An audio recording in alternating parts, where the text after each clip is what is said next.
Welcome to Suman TV Warangal. చారిత్రక భద్రకాళి దేవాలయంలో ఉన్నాం. శాకంబరి ఉత్సవాలు అత్యంత వైభవంగా జరుగుతున్నాయి. గురువారం నాటికి 3వ రోజు చేరుకున్నాయి. శుక్రవారం రోజు పెద్ద ఎత్తున భక్తుల తాకిడి ఆలయంలో కనపడుతుంది. మనకు భారీ వర్షాన్ని సైతం లెక్క చేయకుండా సుదూర ప్రాంతాల నుంచి కూడా భక్తజనులు అమ్మవారి దర్శనం చేసుకుంటున్నారు. ఉదయం నుంచి కూడా ఈ భక్తజన ప్రవాహం కొనసాగుతుంది. దీనికి సంబంధించి ఇప్పటికే భారీ ఏర్పాట్లు కూడా చేస్తున్నారు.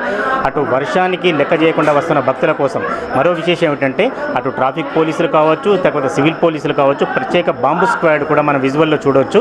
భద్రకాళి దేవాలయాన్ని గతంలో ఆలయాల్లో కొన్ని ఏర్పడ్డ సంఘటనలు దృష్టిలో ఉంచుకొని బాంబు స్క్వాడ్ కూడా పెద్ద ఎత్తున తనిఖీలు కూడా చేస్తున్నారు. భక్తుల సంఖ్య మాత్రం అధికంగా ఉంది. శాకంబరి ఉత్సవాల కోసం సుదూర ప్రాంతాల నుంచి రాష్ట్రాలు దాటి కూడా అమ్మవారి దర్శనం చేసుకుంటున్నారు భద్రకాళి అమ్మవారు. ఈ విశేషాలు ఏమిటి, ఉదయం సాయంత్రం ఏం కార్యక్రమాలు, అలంకరణలో తేడా ఏముంటుందా, శాకంబరి ఉత్సవాలకు ప్రత్యేకత ఏమిటి, 3వ రోజు ఏమైనా ప్రాధాన్యత ఉంటుందా? ప్రధాన అర్చకులు నాగరాజయ్య గారు మనతో ఉన్నారు. అయ్యగారిని అడిగి తెలుసుకుందాం. అన్నగారు నమస్కారం అండి. ఈరోజు విశేషం ఏమిటి? గురువారం భద్రకాళీ శరణం మమ.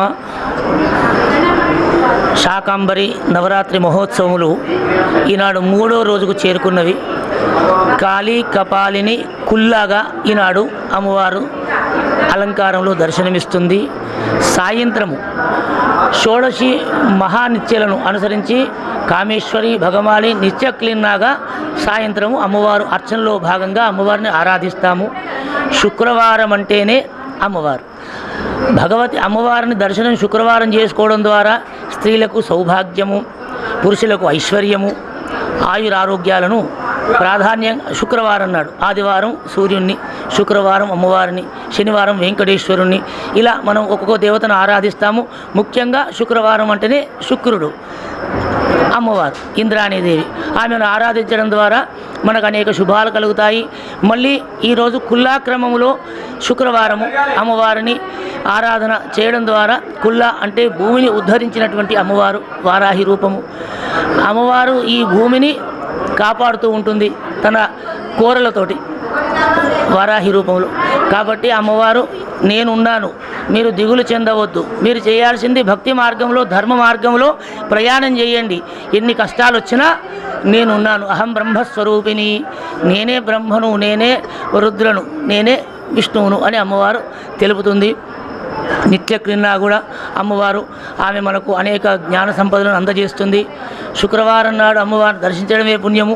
నవరాత్రులలో ఇంకా విశేషించి ఇవన్నీ కూడా అర్చనలో భాగంగా అమ్మవారి శ్రీచక్ర అర్చనలో అన్ని చేర్చబడి ఈరోజు అమ్మవారిని కుల్లాక్రమంలో ఆరాధన చేయడం జరుగుతుంది. నిత్యం జరిగే పూజలతో పాటు శాకంబరి ఉత్సవాల్లో ప్రత్యేక పూజలు, విశేష పూజలు ఏమైనా జరుగుతాయి ఆలయంలో? శాకంబరీం స్తువంధ్యాయం జపన్ సంపూజయన్నమన్ అక్షయమశ్నుతే శీఘ్రమన్నపానామృతం. శాకంబరి నవరాత్రులు చేయడము కారణము కరువు కాటకాలు వచ్చినప్పుడు పూర్వము చేసినారు. మరి కరువు అనేది సంభవించవద్దు, లోకము మంచిగా చక్కటి లోకంలో చక్కటి వర్షాలు పడాలి, చక్కటి పంటలు పండాలి. మన భారతదేశం మొత్తం ఒకటి, ఎక్కడ వర్షం పడ్డా అక్కడ పంట పండిందంటే అంతా చేరుతుంది. లోక కళ్యాణం కోసమే ఈ నవరాత్రులను చేస్తున్నాము. సంతోషకరమైన వార్త, ఉదయం నుంచి మంచిగా వరుణుడు అనుగ్రహించినాడు. మనము ఈ వర్షాకాలంలో ఇవాటి వర్షం విశేషం అని చెప్పొచ్చు. ఉదయం నుంచి ఇప్పటి వరకు వర్షం కురుస్తూనే ఉన్నది. కానీ అటు వర్షం పడుతున్నా కూడా భక్తులు మాత్రం అమ్మవారిని తడుచుకుంటూనైనా దర్శనం చేసుకుంటున్నారు.